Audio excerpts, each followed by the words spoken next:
আসসালামু আলাইকুম খামারি ভাইরা, কেমন আছেন আপনারা? আশা করি ভালো আছেন। আল্লাহর রহমতে আপনাদের দোয়ায় আমিও ভালো আছি। এই ভিডিওর মাধ্যমে আজকে আমি খামারি ভাইদেরকে কিছু মেসেজ দিতে চাই। বাংলাদেশে বর্তমান তাবুদাহ চলতেছে।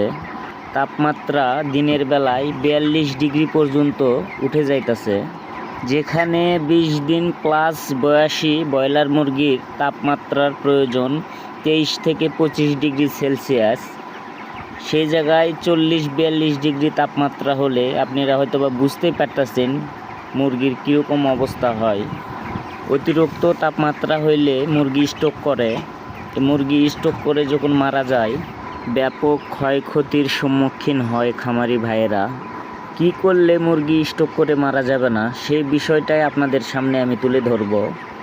অনেক খামারি ভাইয়ের মনের প্রশ্ন যে কেন ব্রয়লার মুরগির পাইকারি বাজার এতটা কমে গেল হঠাৎ করে।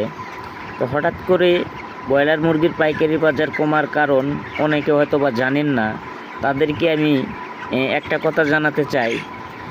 ঈদের পর থেকে বাংলাদেশে প্রতিদিন 1 লক্ষ করে মুরগি মারা গেছে। ব্রয়লার মুরগি প্রতিদিন 1 লক্ষ করে গড়ান মুরগি মারা গিয়েছে। এটা বাংলাদেশের পোলট্রি অ্যাসোসিয়েশনের পক্ষ থেকে জানানো হয়েছে। প্রতিদিন 1 লক্ষ করে মুরগি যদি মারা যেয়ে থাকে, খামারিরা কতটা অসহায়ত্ব বোধ করতেছে আপনারাই ভালো জানেন।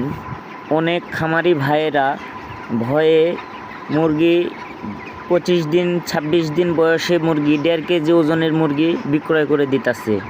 সব খামারি ভাইয়েরা যখন মুরগি বিক্রয় চিন্তাধারা করতেছে, এইদিকে বাজারের দাম হু হু করে নিচে নামতেছে। তার কারণ যখন বাজারে মুরগির সরবরাহ বেশি থাকে, মুরগির ক্রেতাদের চাহিদা কম থাকে, তখন দাম অটোমেটিক কমে যায়। তো এই হলো মুরগির দাম কমার বিষয়ে আমি যা জানতে পেরেছি সেটাই আপনাদেরকে জানালাম।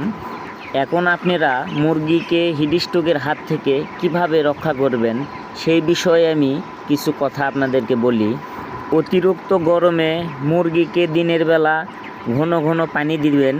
যতটা ফ্রেশ পানি খাওয়ানোর চেষ্টা করবেন মুরগিকে, ঠান্ডা পানি 2 ঘন্টা পর পর পানি দিবেন মুরগিকে। যখন দেখবেন অতিরিক্ত তাপমাত্রা, সেটার ভিতরে আপনি নিজেই থাকতে পারতেছেন না, অসুস্থ বোধ করতেছেন, তখন অবশ্যই সেটের উপরে টিনে পানি স্প্রে করবেন, পানি দিবেন।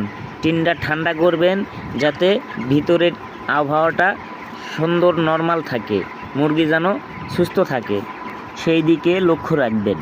আর একটা কাজ করতে পারেন, দুপুর টাইমে মুরগির খাবার পট সরিয়ে দিতে পারেন। দুপুর টাইমে মুরগিকে খাবার না দিলে, মুরগি খাবার যদি না খায়, শুধু পিপাসায় পানি খাবে, মুরগি ভালো থাকবে। আর যখনই ফিড খাবে, মুরগির শরীরে আরও গরম হবে, মুরগি স্ট্রোক করার সম্ভাবনা বেশি থাকবে। আপনারা মুরগির খাবার পানিতে স্যালাইন ব্যবহার করতে পারেন অথবা গ্লুকোজ ব্যবহার করতে পারেন। আর যারা মেডিসিন ব্যবহার করতে চান তারা অবশ্যই ভিটামিন সি ব্যবহার করতে পারেন। মুরগি ভালো থাকবে।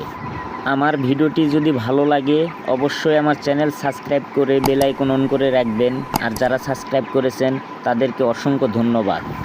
যদি মুরগির হিট স্ট্রোক সম্পর্কে আপনার কিছু জানা থাকে, আপনি তা কমেন্টের মাধ্যমে আমাকে বলতে পারেন। সবাই ভালো থাকবেন, সুস্থ থাকবেন। আল্লাহ হাফেজ।